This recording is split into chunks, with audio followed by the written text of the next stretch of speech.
Hey y'all, welcome to For the Fans, where tonight we are so excited to talk about the latest episode of Survivor 43. Ooh, what an episode it was. We are going to jump all into it and talk about it, and kind of a head scratcher for me. I've been feeling this season, but not this episode. So interested to get y'all's takes. So Sheldon, Kevin, how you guys doing? Hello. Good. I'm feeling good. Happy. Happy? Question mark. Yeah, Question mark. I was watching the challenge and, not the challenge, the TV show, the challenge in the game. Yeah. And, not happy about who went home, but, somebody's insane. Somebody's insane? Yeah, this next minute, though, I'm going to give this shout out to Blue Diamond Almonds. I'm going to run this next minute for them. And I want to make sure that we know that in the next minute of the podcast, you hate him so much, is dedicated to Blue Diamond Almonds. Sounds great. Blue Diamond Almonds, currently not a sponsor, but if you want to give us some cash, send it over. Slide on into the DMs. I'll eat all your almonds. Well, and like I was telling y'all before we came on to the air, that I have a little surprise for you. And so I was going through my closet today to find a shirt to wear, and I found a shirt that I have not worn in a while. And I swear to God, I've had this shirt just hanging in my closet, and I saw it and was like, "You've got to be shitting me." Living. What does it say, Kiley? I'm not saying that's all it says. Living. I'm not saying me and Cody are meant to be, but I have a husband, but it's not serious. No kidding. Do you think it's time for a bum tattoo? I'm just saying. What? Meant to be. Okay. How did you not know you had that in your closet? Because I'm a girl and have a lot of clothes. Oh, okay. I mean, Also, t-shirts, the second you said I went through my closet, I'm like, what do you mean? Like when I go to my closet, like there's the black shirt, there's the blue shirt, then we're done. Like what's there to go through? Okay, well, first of all, like I live in the South and we have a lot of space as opposed to a little apartment in Toronto where you pay a lot of money for a little space. You making fun of my 700 square feet? Yeah. For $3 million Canadian dollars. Yeah. No. No, not that. But anyways, off topic, but I just want to say, like, it's been living. Cody, I saw it and was like, yes. I love it. Okay. I love it. Let's just jump into this episode. We are going to be back on the beach. Wait a minute, though, Kiley. I want to make sure I say that this next minute is dedicated to Apple AirPods. Without them, I wouldn't be able. I bought them about 3 years ago, and I've been able to put them in my ears, and they help me podcast. Yes. I want to say thank you, Apple AirPods. Thank you so much. This minute's for you. You're so bad. The man is such a nice guy. And like he's never done anything to you. You just want to fucking make fun of him. Like the man is a nice, good-hearted guy. I don't know what you're talking about, Sheldon. Oh, I know exactly. All right, so we're going to pick up after the Elie blindside, and we're going to have Janine like not good because you don't ever want to be left out of the boat. But how do y'all like her recovery here? So I love the fact that she went to Noelle like first and was like, hey, so, remember when this happened to you? This just happened to me. So how did you deal with this thing where you were left out and like your best friend went home? And she was like, you just tell them everything's good. And even if it's not good, you just tell them everything's good. And then you you figure it out. And she's like, yeah, I'm going to tell them all. This is probably good for my game. It was good for my game. And then she immediately cuts to a smash cut of her telling everyone, this is really good for my game. This is really good for my game. And they're like, oh, no, super good for your game. Now you're like separated from her. And so it's not even that big of a deal. But I agree. That. Like, I think long term it is probably best for her game because now it's kind of like, oh, we can get to Janine later. Mm-hmm. Yeah, I thought this was really interesting in the sense that I find in my life it's a lot easier to give other people good advice than actually give myself good advice. And we were clearly watching Noelle give Janine some really good advice, and Janine took it, whether she was going to know, whether that's what she was planning on doing or not. Anyways, she took that advice, and it worked in her favor. I just wish Noelle would have taken somebody else's advice, because we're about to see in a few seconds that things don't go as well for her. Okay. This next minute is dedicated to the Philadelphia Shut up! Enough!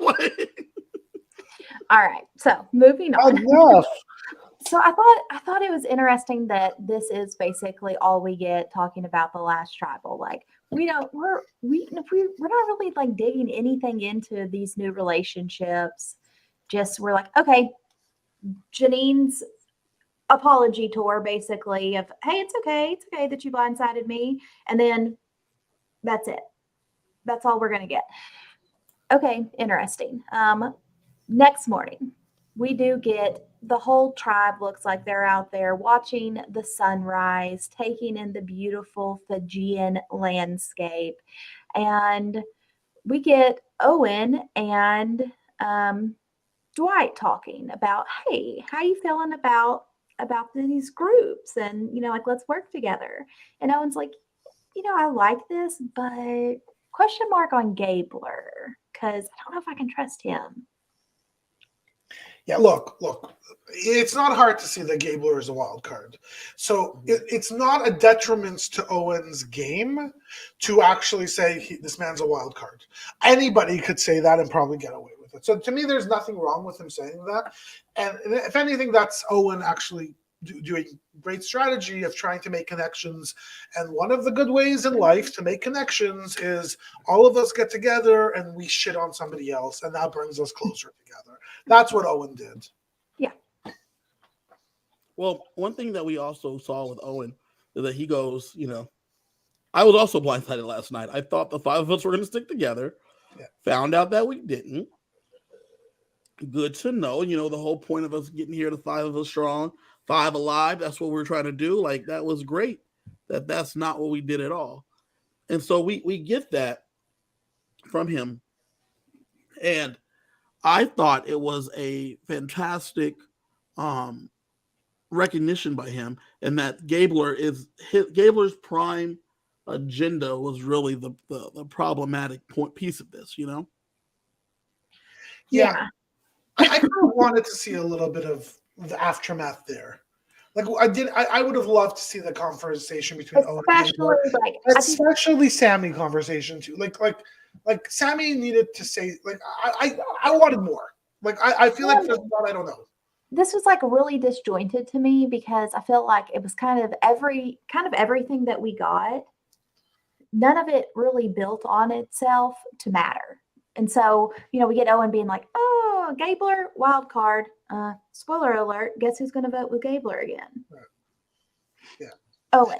All right. So it's like, You're very right. It was, like, story-wise, it was a very disjointed sort of episode.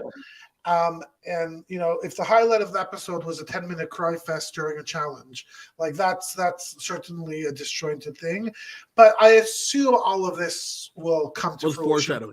I'm assuming it's all foreshadowing. Yeah, like it has to be, because this just doesn't quite hit the mark for me. And I've seen a lot of people kind of shitting on this season, and I've really enjoyed it so far. And this episode was the first one that I was like, what's happening here? Okay, but we're going to get some tree mail. And tree mail says, hey, now no more tribal immunity. You're competing for individual. Only one person can win. But y'all got to break yourselves up into pairs. Yeah. What do you think about this twist? Because I kind of love it. I love the concept. I hate the execution. Because I love the idea of people having to show their cards a little bit and like make a decision publicly. Yes. But being able to cop out and use rocks, I did not love. No. Like they wanted the tension of having to show your cards a little bit. Who do you feel close to? Like, and I mean the strategy behind it. We get the confessional from Sammy where he's like, are we going to be competing against each other? Are we going to be working together? Like, is there two up for Yeah, we have no grabs? idea. Yeah. Right. And so, we completely miss the strategy of like, oh, hey, like I want to go against somebody that if it is us together, maybe I don't want to vote them off, but maybe this is somebody I think I can beat in a challenge.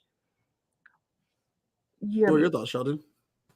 We're also in a point in this game where this is the second round after, or this is the first merge? Second? I don't know where we are anymore. It's all confusing to me. So this is, let's pretend this is the merge. This is not the place to completely show your cards. Like, this isn't the time. I think you could have very clearly shown your cards 3, 4, 5 rounds down the line. Although it wasn't fun as a fan to watch this, I can't think that I would have done anything differently.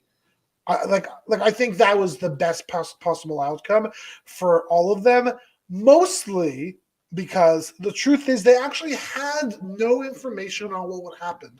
Would they be facing the person or would they not? It doesn't make sense to get a stronger person or a weaker person. There was no data for them to make any sort of a real decision. So from a strategic perspective, it's a little too early for me for them to completely show their cards. Janine didn't have Elie anymore. What the heck was she going to do? Right? Yeah, I don't care about the strategy. I wanted to see the drama for the TV. Yeah, but if I was a player, I wouldn't have wanted any drama out of this.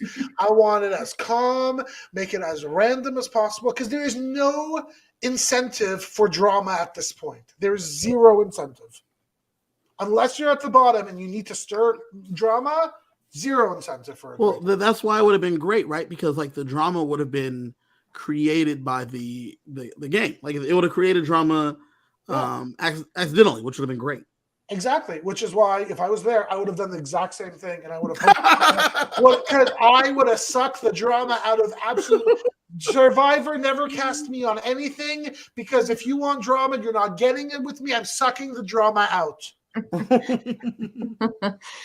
right. Well, I wanted to see something fun come of this, but we're not going to get it. But we are going to get our pairs, and our pairs are going to be Gabler and Owen, Cassidy and Carla, Ryan and James, Sammy and Noelle, Cody and Dwight, and Janine and Jesse. Like first thing off the bat, there are no women left in this game. Wow. No. This is crazy. Crazy. No, they're gone. Yeah. And they voted them out 4 straight, 5 straight, whatever it was. It was 4 straight, a man, and then back to a woman. Yeah, there's no women. And then another woman. But what's interesting about this is that this is kind of the way I think Survivor should be. Not in the sense that I'm saying there should be no women playing, but in the sense that, like, look, I don't think any woman was voted out for being a woman. They were voted out because at that point it either strategically made sense or strength-wise, NECA was bringing us down, right? So, like, I had no problem with this. What I have to say is that I was looking at this thinking, okay, Dwight, Cody, they're going to win. We're done. It's over. Dwight, Cody, we're good. Oh, you didn't have Ryan and James? I thought James might bring Ryan down a bit. Well, he did. No, I didn't think so. And I didn't think so. And I also actually thought that, maybe Noelle will power through absolutely anything because we know how much I love Noelle. Yeah, she tried. So we get into the challenge, and they have to go through the thing, and they get spun up. They have to go through this like net. 3 parts basically here. Mm-hmm. And part 1, they're gonna have to crawl through this net, through the mud, spin their way out, and then dig up their planks. Have we ever seen this before? Because No, I don't think this is new. Yes, I think this part, yes. This was amazing. I loved every second of it. I'm so happy whenever they do something different, and it's not just a variation on the theme they did before. We've never seen anything like this before. It was so creative. It was so smart. I want it back, and I want more new things, Survivor people. Let's go. I love it. New things. Close to that one end, and you had to like throw. I love the fact that they put a pile of mud like right in the middle, just the way you had to get dirty. And Like, this, I loved it. I this thought it was was really so fun. this was so disadvantageous to the girls because of their hair. Like there were just too much things getting in the way. It was not fair. But Well, that's okay. I mean, you say that, but I think Cassidy made it through the net the fastest out of anybody. So Also true. she's a girl and She she did. has a lot of hair. But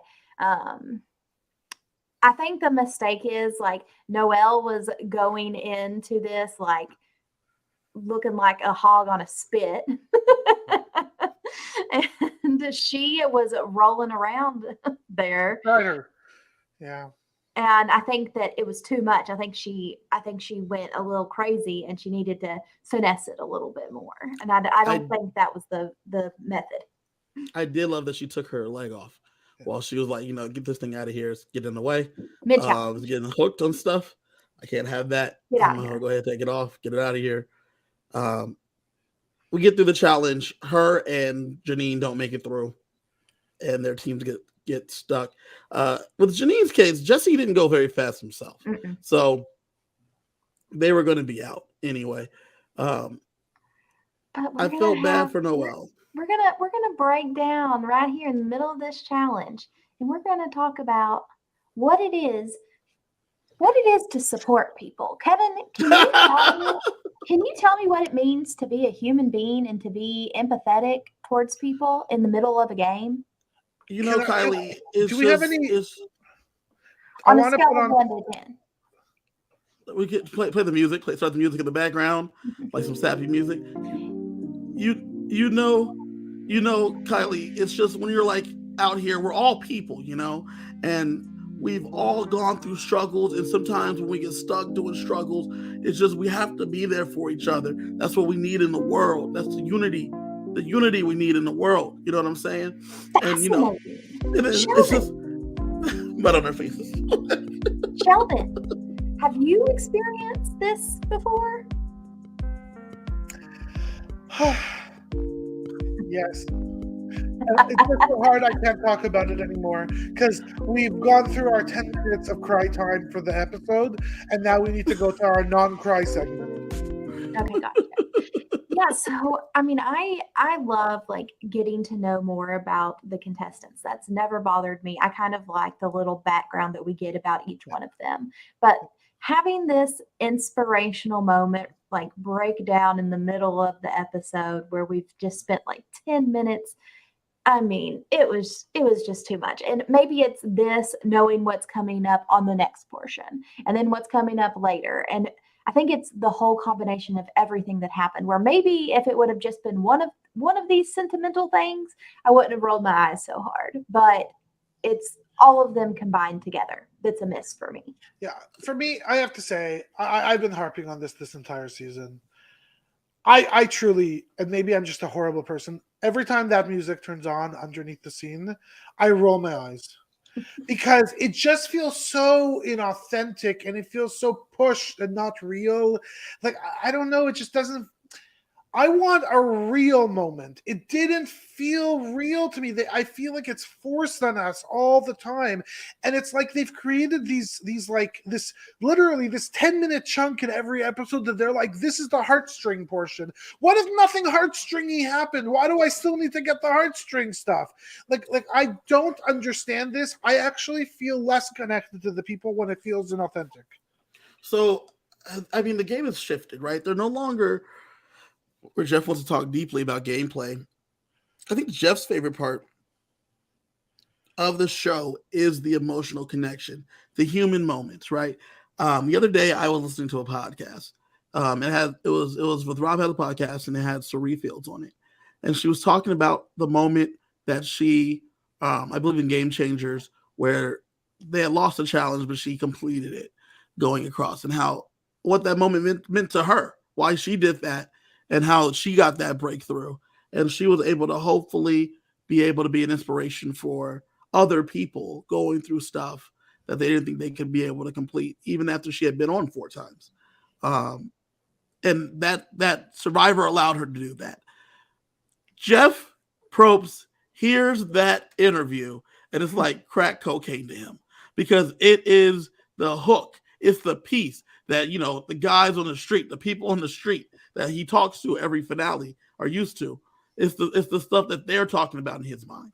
You But know I mean, what I'm saying? I think you have that connection with Suri where you're like, oh God, like I love this woman, and to see her, like she's inspirational. And not saying, I mean, Noelle is obviously an inspirational person, but we don't have that connection with her where we're just like, God, she was trying so hard, and she was not taking anything away from her, but we just don't have that connection yet with Noelle that you had with Suri. So you can't create these Suri moments with people that we're just not as invested in yet.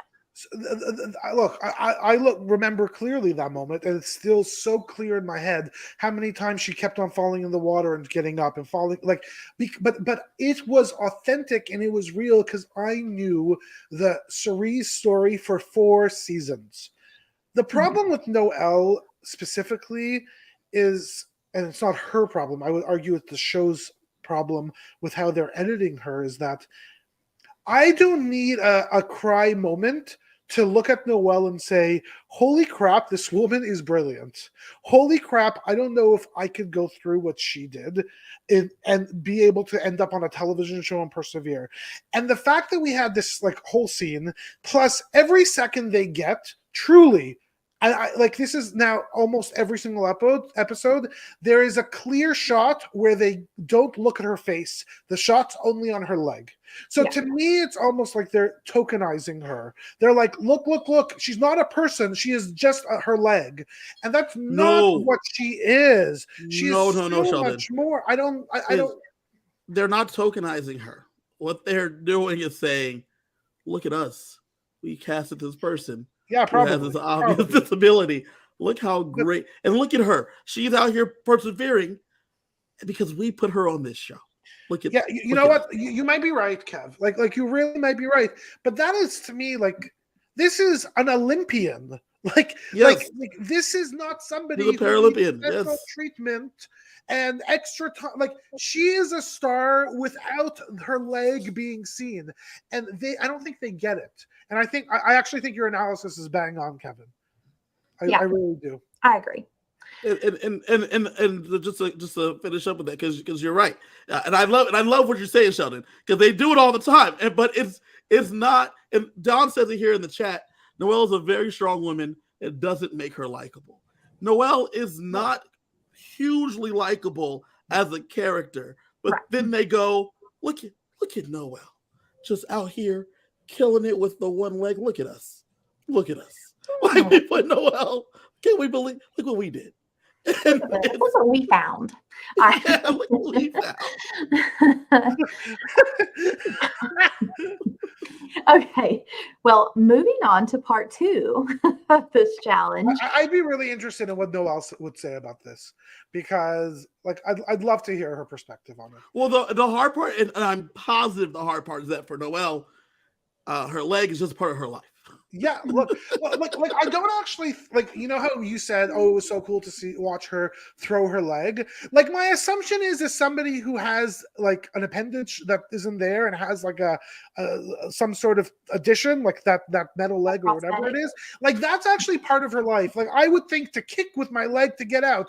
In her mind, it just I'm gonna throw this shit out. I don't need it. It's getting stuck. I need to keep going. It's not helping. It's not I don't think it's a big thing. It's just the way her life is. Yeah. Yes. I don't know. No, you're right. That's exactly. I mean, the fact that we watched Gabler pick up her leg and pull it out, it's ridiculous. No, I didn't need to see that. And then he lays on the ground and they zoom in on the leg. That is. Yeah. It is. Once again, it's self-congratulatory. It is meant to congratulate themselves. Look at this strong, fierce woman here. If it's part of Noelle's story arc, then great. You know what I mean? But I don't feel like in that moment this is a part of her story arc. You know what I mean? Right. Her being a badass in that one challenge, where she didn't have her leg on and she swam and dove down and then jumped up on the boxes. That is her story arc there. 100%. And so this just felt a little unnecessary and odd. But okay. Part 2, they have to build a little plank bridge, get both of them across. slide down and get to their mat to advance to the next part. And we see Cody and Dwight beast this. They just run over those little planks like it was nothing. So good for them. So I just wanted to say one thing about that first part. I was also very shocked about the fact that Cassidy and Carla got through. Like, I honestly thought that they would not be moving on to the next round, and somehow they did, and they both fought, and Carla was injured. I don't know if her finger is broken or it's strained or whatever. She has a thing on her finger. You remember last episode, the blood? That was pretty impressive. And I also have to say, like, I've kind of been shitting about on Gabler's lack of strength. Like, he got through that pretty nicely with Owen. We're not here to give Gabler his props yet. That'll have to come in a minute. Okay. I want to dedicate this next minute to Firestone. Fire whiskey. Whiskey is gotten me through many nights, and Fireball has made sure that I've had a lot of fun. Shout out to Fireball. That's this next minute. Pour one out for the homies. The next minute is dedicated to Alcoholics Anonymous. Please find a meeting if you need some support at www.probablyaa.com or something. But that's the 27th minute. We will get there eventually. All right. So we see Cody and Dwight get across quickly, and then it's really coming down to a race. And Ryan is getting super, super annoyed with James. James, lower your weight. Get on my back. Center your gravity. I mean, he was just full on very, very. So Bulldog. I have to say that whenever I've had a personal trainer, as you could see, it hasn't worked. Whenever I've had a physiotherapist, it hasn't worked. And they tell me something like, find your center of gravity. I don't know what the hell that means. I don't know where to find it because and I've never looked and I won't look. So I was sitting there watching James thinking he's probably thinking the same thing. He has no idea what this man is talking about. He doesn't know what to do. Ryan, just pick me up and throw me over. Come on.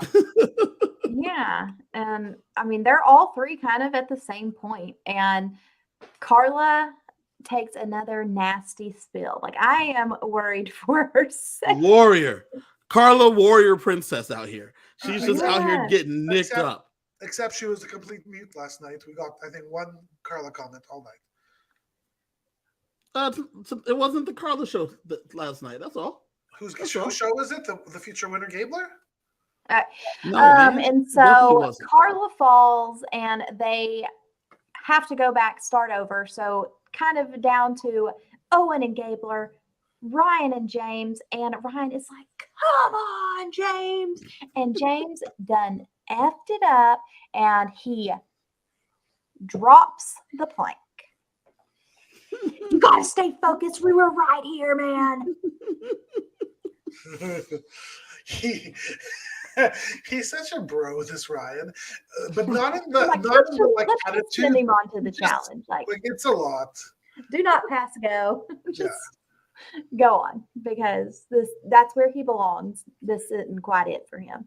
And so we see Owen and Gabler with a barrel roll to the finish line, moving on to the final round.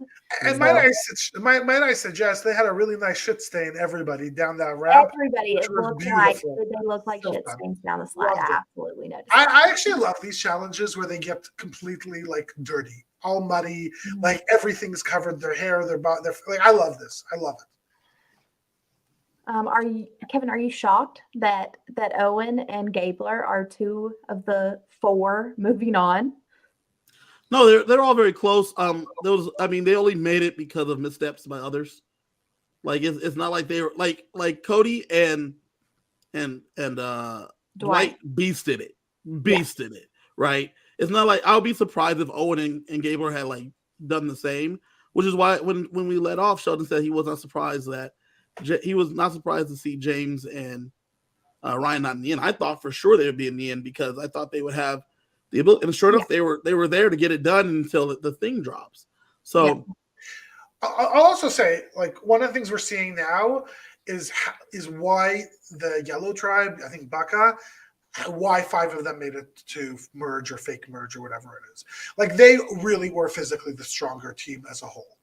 Like, the fact that Gabler and Owen were able to make it to the end, the fact that Sammy probably wouldn't have made it to the end. Like it was so the fact that Elie was a strong person as well. Like they were a clear strong, and again, it's just a testament to how in this game, this version of Survivor is really a lot of strength. It is kind of old school Survivor in that sense. Like you keep Well, not just that. I mean, let's look at the group of Jesse, Dwight, Cody, and Noel. They trim the fat. True. They trim the fat down to like people that can really just go. Was Justine fat? Like I don't think I don't mean was she fat, but I mean I don't remember her being a hindrance in competition. No, NECA was though. They should have gotten rid of NECA first. Like that, if there's a possibility we could add the 5 of them here too. Yeah. If NECA goes first. Right. Yeah, I think you're right. Yeah. All right. So for the third and final portion of this challenge, we are going to see a Survivor Classic. Before we do that, though, I want to dedicate this next minute of the challenge to my ring light. I want to dedicate it to my ring light, because if it wasn't for my ring light, you guys wouldn't be able to see my face. And with my face, I'm determined to win this thing. Yeah. Shouts to my ring light. Let's go. All right. So 25% of their pregame body weight going into it. Is that fair, by the way? Yeah. Yes. Absolutely fair. But wouldn't it be better if it was 25% of their current weight? No. Why? Because. Why? Like that means like people who lost more weight are at a significant disadvantage to the people that didn't. I don't understand. Like, I'm just interested in why that's the reason, why they take the pre as opposed to the current. As outside of, I assume they are weighing them. Like, I don't know. I assume they're making sure that they're alive and they're checking their blood pressure and checking their blood sugar and I don't know what the hell. So it's making sure they don't have diarrhea. I don't know. Yeah. I don't know. I'm fine with this as a method. No problems there. But looking at this challenge, I'm like, okay, Living, Cody's got this. Yep. He's going to win. He's going to win. Yep. Kevin, who do you think was going to win this one? It better be Cody. It was probably Cody. That's who I have my money on for this next minute. Yeah, but okay, so quickly we're going to see our boy Dwight drop. He just doesn't quite have it in him. He just couldn't hold on. Okay, I don't want to say he didn't have it in him. He had the fight. He wanted it. He just couldn't get it done.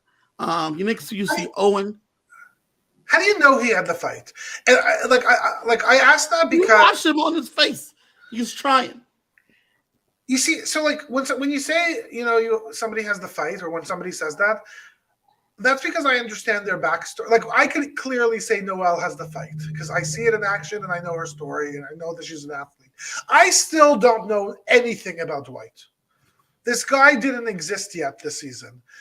Like I don't know anything. I was watching him. Like I don't care if he loses. I don't want him to win because I don't know who he is.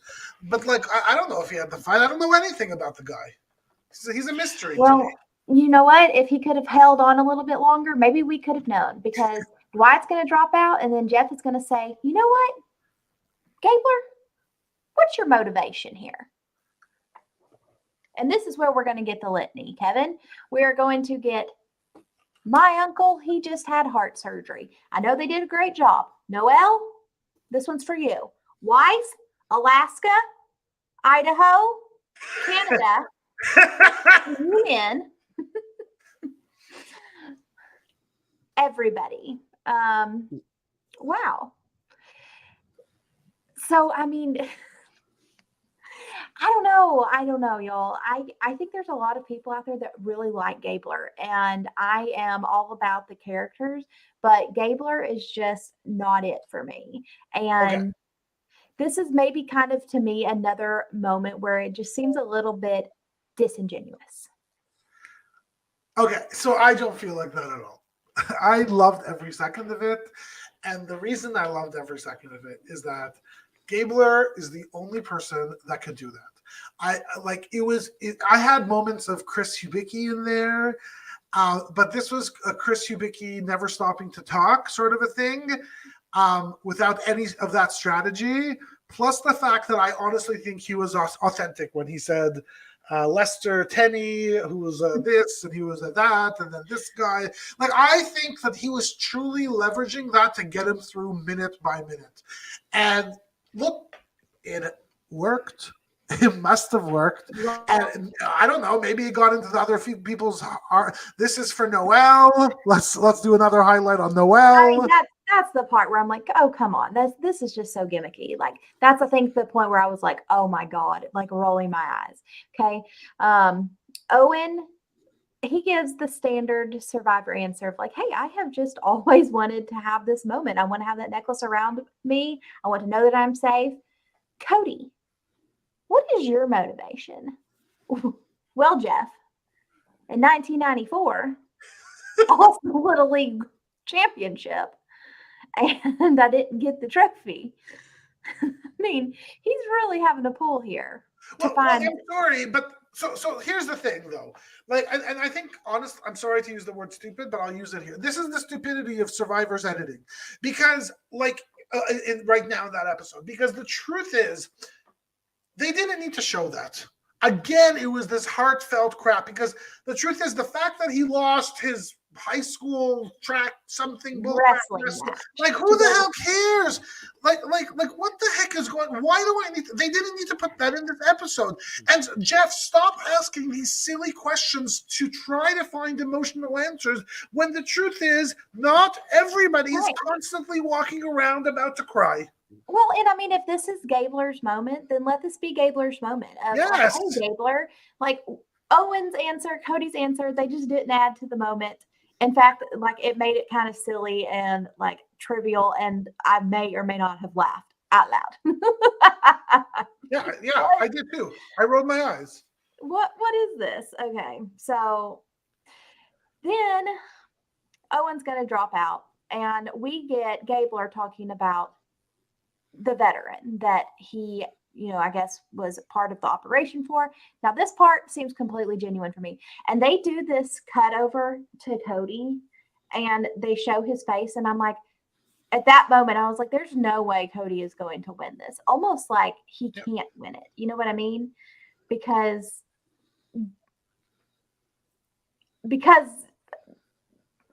it wouldn't have fitted into the story. Let me just say one thing, though. That is the reason, part of the reason why my name today is Sheldon #Gabler might win. While Gabler was doing that, part of me was sitting there thinking, okay, I like this. I don't mind this. This is true Gabler at his finest. Maybe it's dangerous because people are going to get annoyed. Every single one of them were looking straight in his direction, nodding along. There wasn't 1 ounce of deceit, defeat, disgrace. It was none of that was there. They like the man. They really like Gabler. I do think they believe. I don't get the I believe they think he's a loose cannon, but I also believe they like him. And if this man goes to the end as a loose cannon and they like him, he will win. No, Kevin, I'm gonna need you. I'm not even gonna sit here and like wait for this slander. No one believes Gabler's gonna win. Literally no one, except for you. Everyone that is on this island has already known that this man's a wild card and is not necessarily playing a good game. He's just being wild. Yeah. And that it doesn't earn you any respect. It doesn't. I don't know if that's like you're saying, like, they're showing their faces and, like, there's no ounce of, well, I mean, do you think anyone is honestly going to sit there in that moment and be like, Gablerisms, here we go. Yes. You know what I mean? Nobody's going to do that because then you're a dick. Mm-hmm. And we don't have dicks on Survivor anymore. Well, Noelle is the closest dick we have, and they're trying to redeem her dick. I don't know what that means. They're trying to, but they're not going to show. 15 years ago, you would have got somebody being like, F Gabler. You know what I mean? Like, Yes, even though bring he's that. I given would this- like some of that back. Sure, exactly. I but would we're not like a gonna do villain, that. please. And I don't think it's because there's none of it there. I think it's because they're just not going to show it, and they almost don't expect you to do that. It would almost be like a no. So, okay. Well, anyways, they are going to break the all-time Survivor record in this, and they're going to keep battling it out through the shout-outs, and ultimately, Gabler is going to win. So, good for Gabler. Gabler won. Gabler ratcheted back up. I think Cody just gassed out from hearing Gabler talk so much. Nice work. It worked. Gabler has immunity, and then we don't really see him for the rest of the episode, which is great. Yeah, and because it's like, yeah. Well, no, I mean, we do get one more moment of Gabler, and this is him kind of, his backstory, him talking about his why, and all respect for that. I really do like the pictures. I like the pictures. Yeah, I like the their pictures. home. I like learning about their background. That part of it is great. Like I said, if you just have the Gabler shout outs, the Gabler flashback, or the Noelle emotional moment, one of those three, I think we're fine with.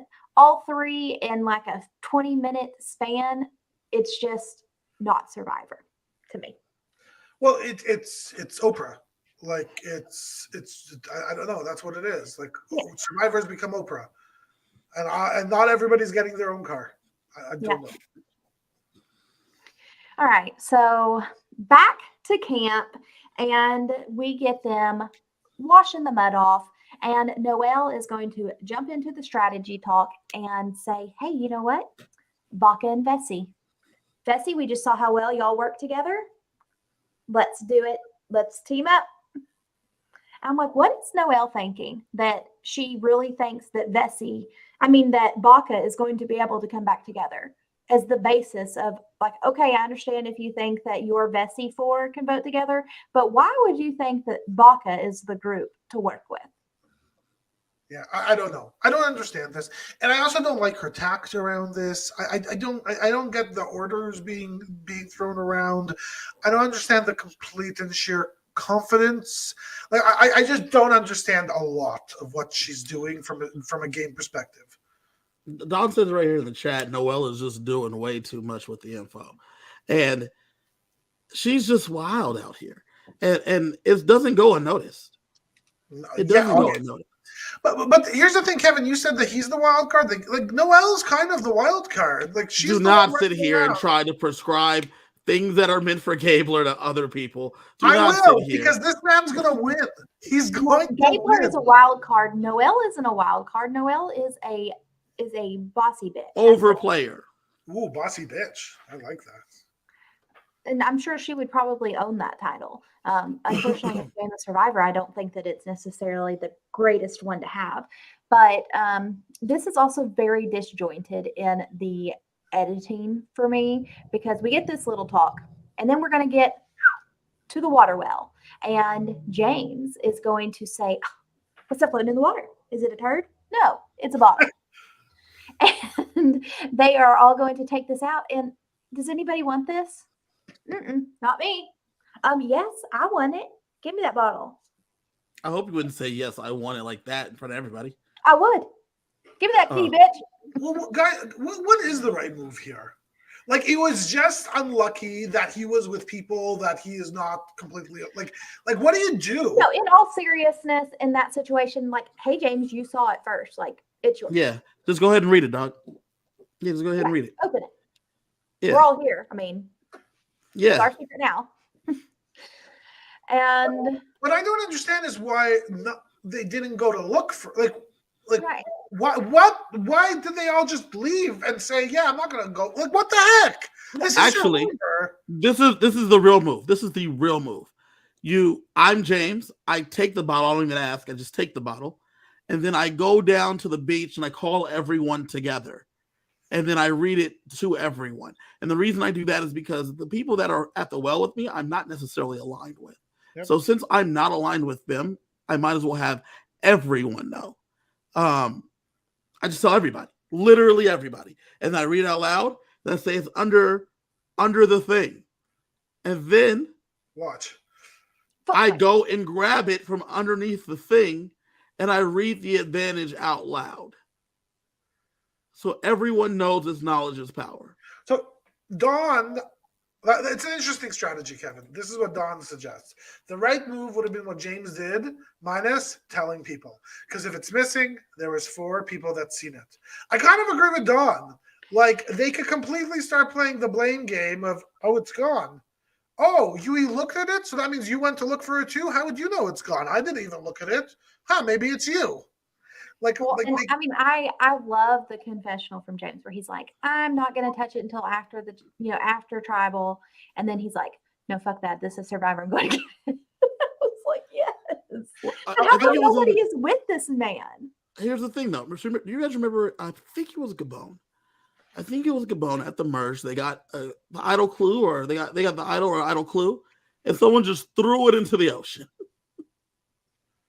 Yeah, you remember I this? can't remember what season it was. But someone just chucked the clue into the ocean. Nobody had it. That's why I would just say it out loud and then grab it. We grab it right then, read it out loud. Then I'd rip up the knowledge is power, just right in front of everybody. In half. I don't need this. Nobody needs this. Nobody has the advantage, because then that makes nobody dangerous. That makes nobody coming for me because they think I have an advantage. There's nothing to whisper about. Here is like, obviously everybody saw you find the bottle. I am going to not have any problem being like, yep, I found this bottle, because everybody's going to know. But I'm going to lie about what it is. I'm not going to tell anybody that it's knowledge is power. I'm going to be like, oh, it's an idol nullifier. It's an extra vote, whatever. I'm going to just lie about what it is. Please don't tell people that it's knowledge is power. That just puts a big target on you. And Dwight is going to go tell Noelle, hey, Noelle, I know that we were just talking about voting out James, and guess what? He just found something. And then Noelle is going to take it upon herself to tell every other person left in the game. Yeah. Every single one of them. Yeah. And then he just told them what it was too, though. That's another thing. He tells everyone it was knowledge is power. Yeah, he tells Carla. He tells Cody.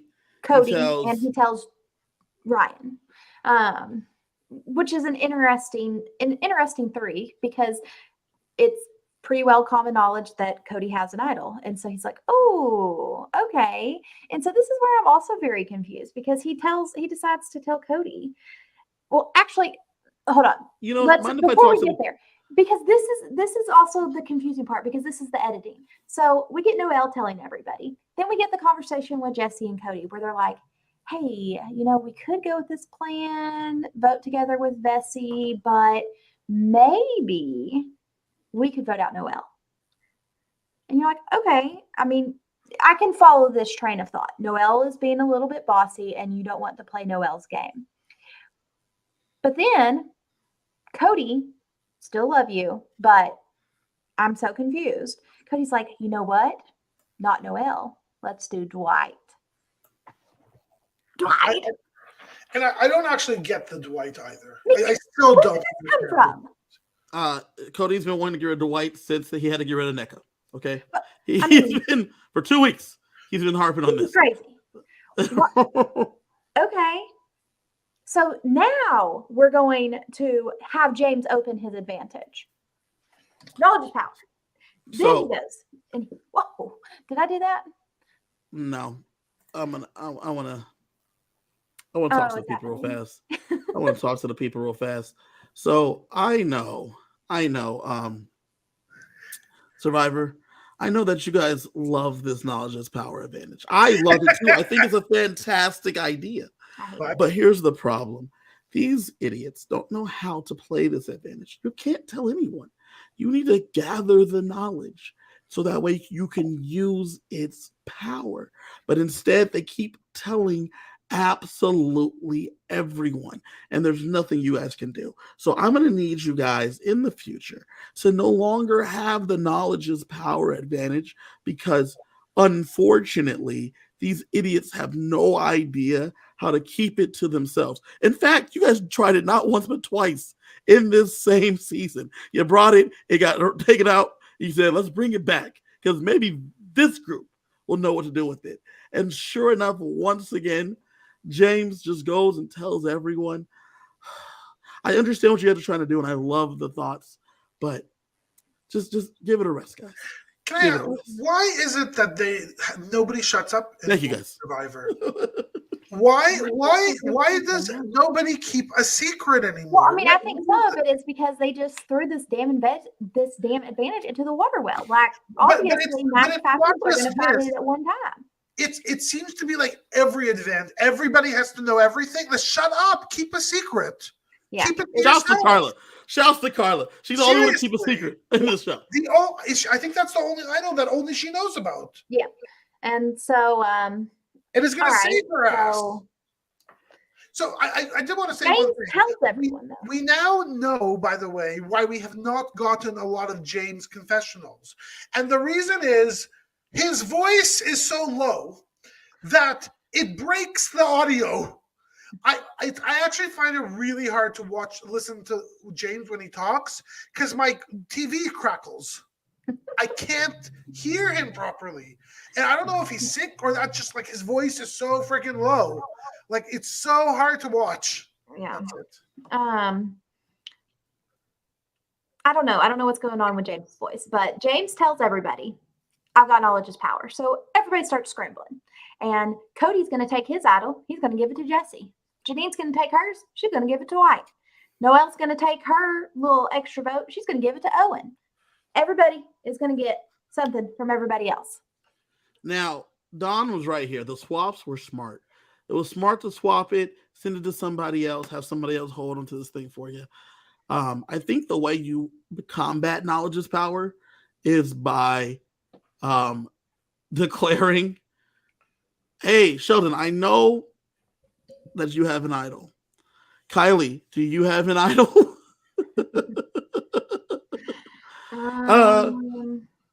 Sorry, Sheldon. Yes, I do. So I must admit that the benefit of this move, which is the evolution of the knowledge is power advantage, is exactly what happened. They are going to do swapping.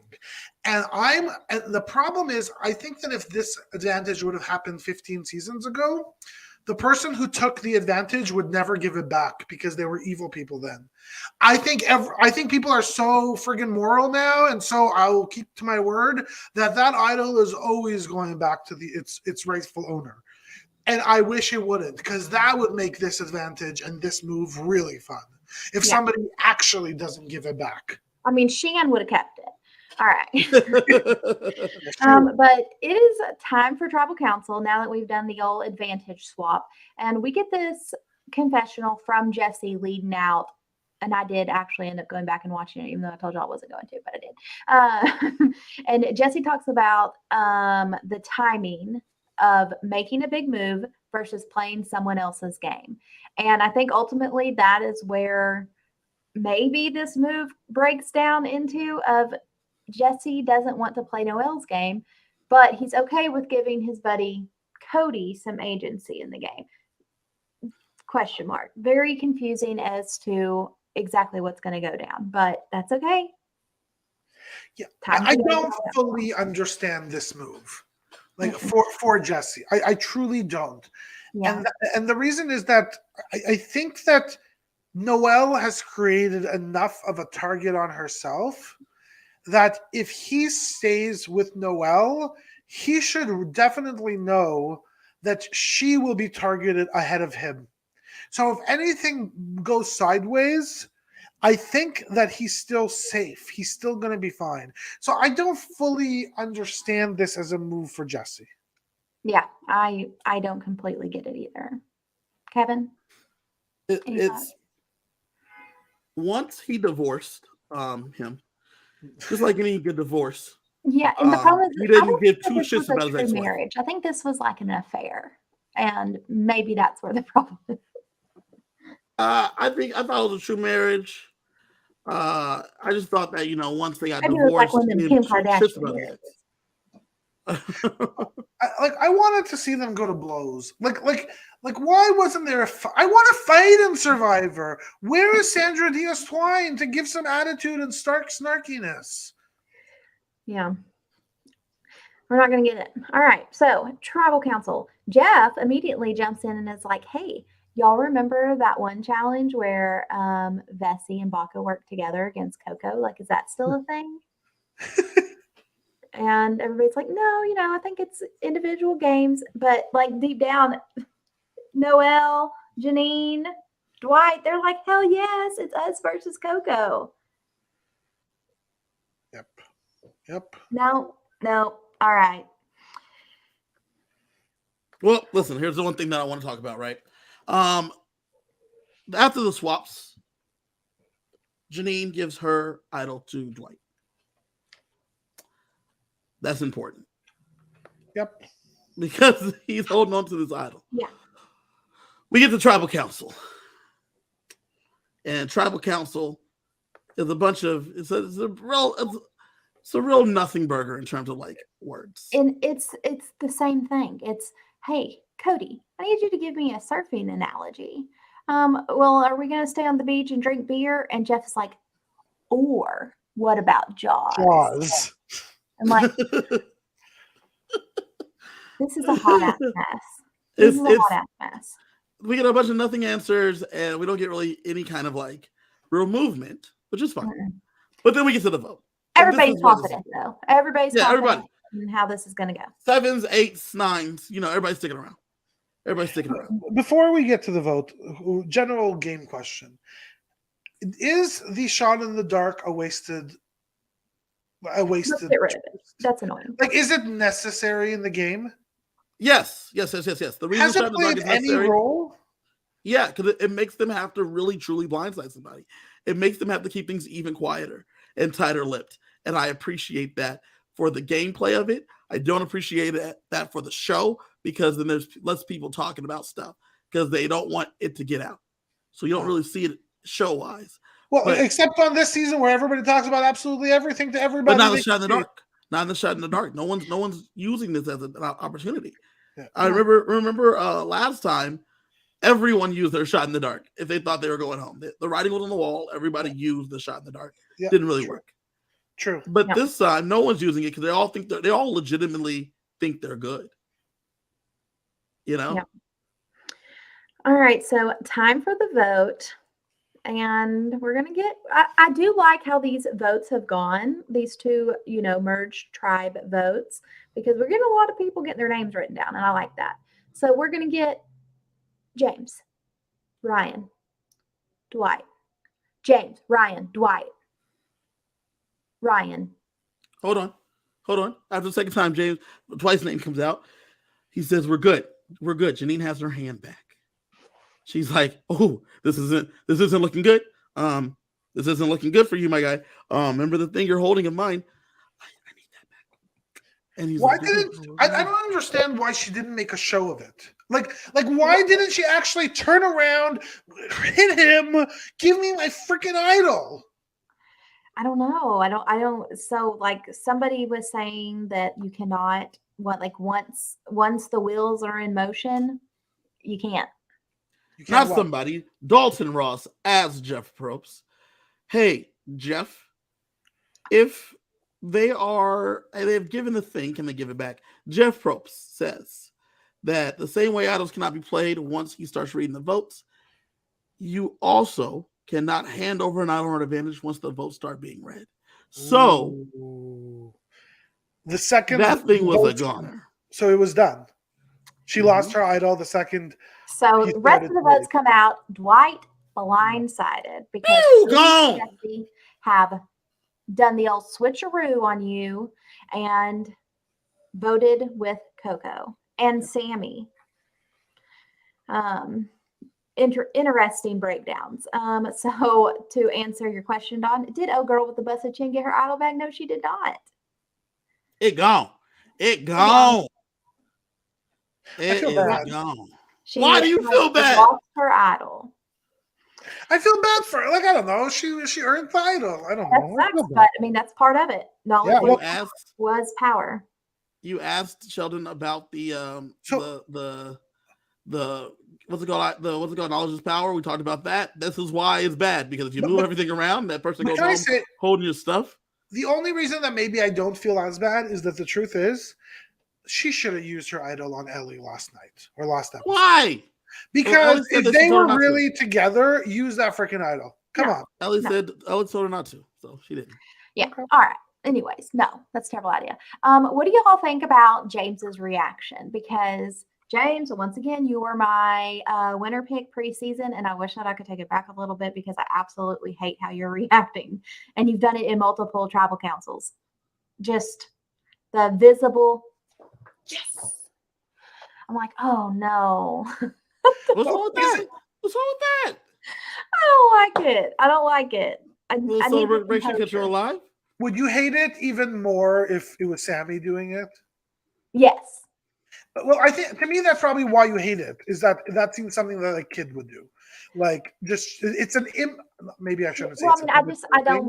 don't like it in the scenario of somebody that is playing an okay game question mark. But I don't know. Just I don't like the visible reactions. Like, what are you doing?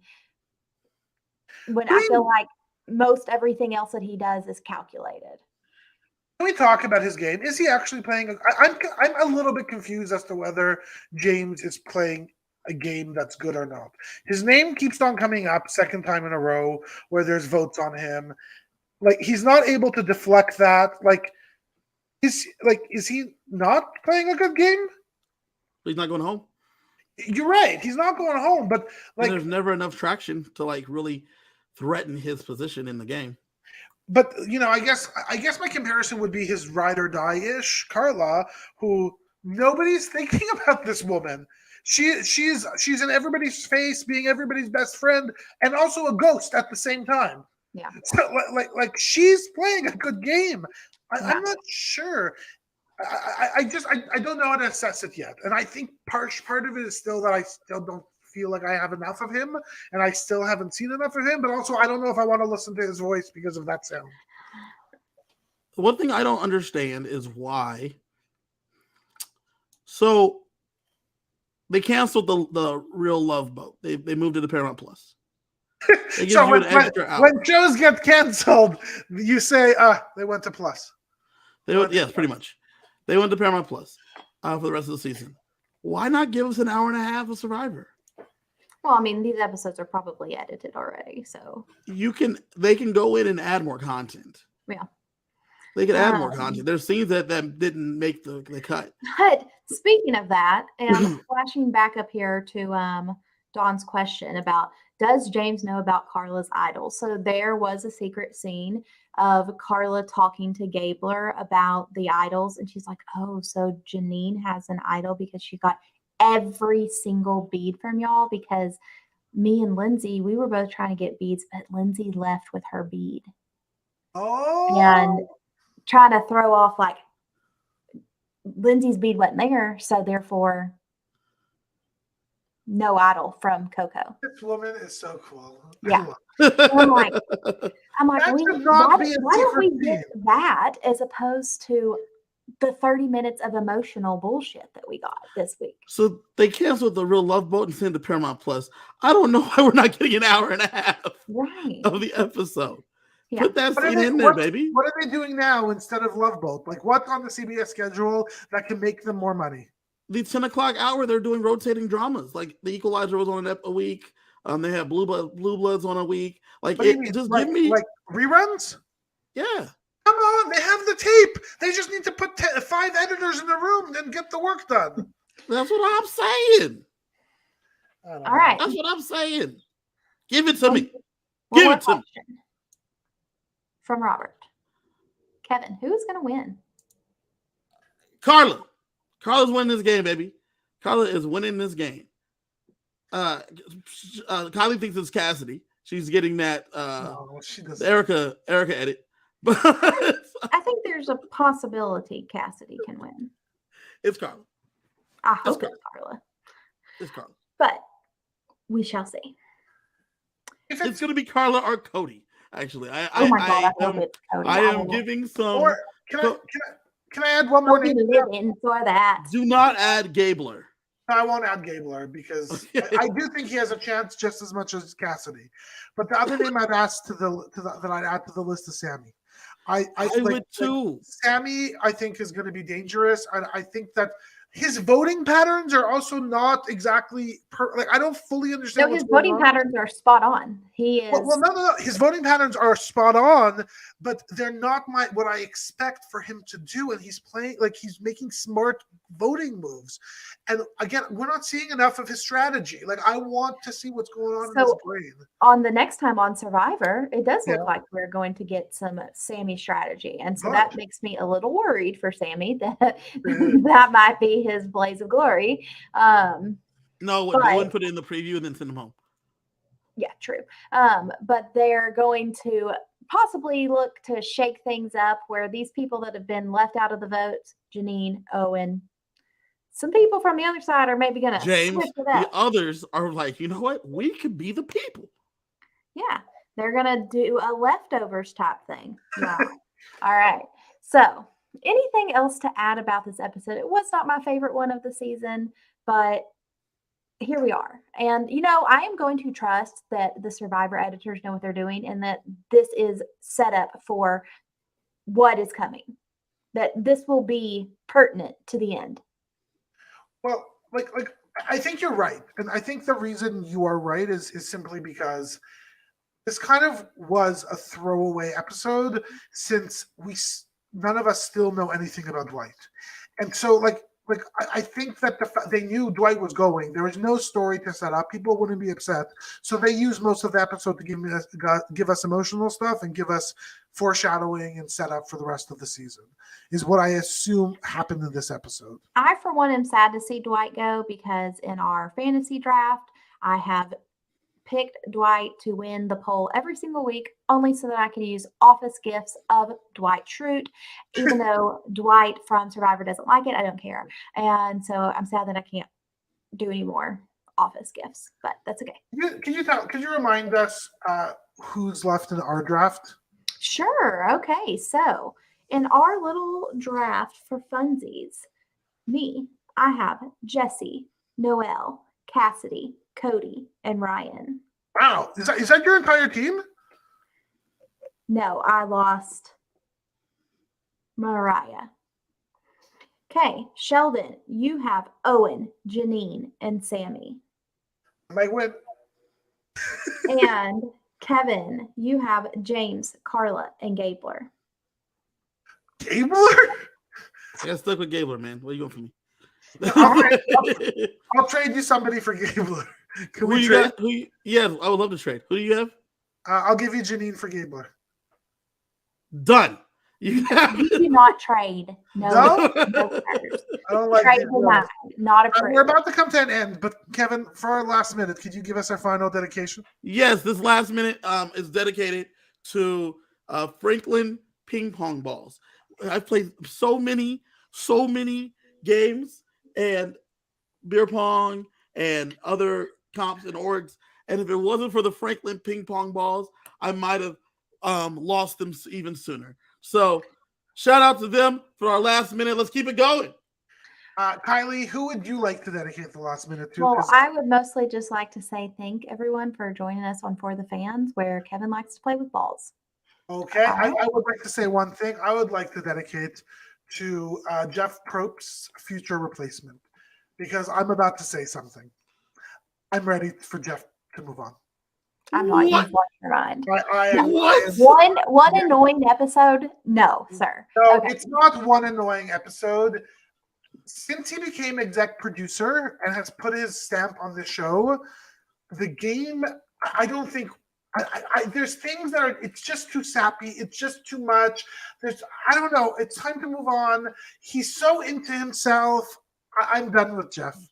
I'm done. Okay, so in this offseason, in between Survivor and Big Brother, we're going to do a CBS Hot Takes episode. And Sheldon can bring all of his hottest takes. Remember last season when he said, Is Survivor over? No, he said, this past Big Brother season, should Big Brother be canceled? Remember this? I'm kind of ready. At that point in the season, I was ready for Big Brother to be canceled. I was. It was over. And now he's saying, should Jeff Probst be fired? This is not I can't wait till this off season, because I can't wait to hear all of Sheldon's I'll also have to say, I'll have to dedicate this last minute to Jeff Probst's plastic surgeon. You are very good with collagen. You're keeping Jeff ready to go for a few more Young and years. spry, baby. Young and spry. He's All not right. young any Jeff longer. Probst is still a beautiful, attractive man. Never was. What are you talking about? You're absolutely insane. Okay, wrapping it up. We will be back next week. Not me, though. I will be out next week, but Kevin and Sheldon will be here on Thursday to bring you all of their hot takes. Maybe a Or special, lukewarm. guest as well. But we won't say who. Ooh. Hell, we might even do it on Wednesday. We'll see. Woo! Join us next week. Can't wait to see you. Don, join us. Bob, join us. If you're watching this on tape delay, you should join us live too. Hit the little bell, subscribe. All the great things. Come join us every week.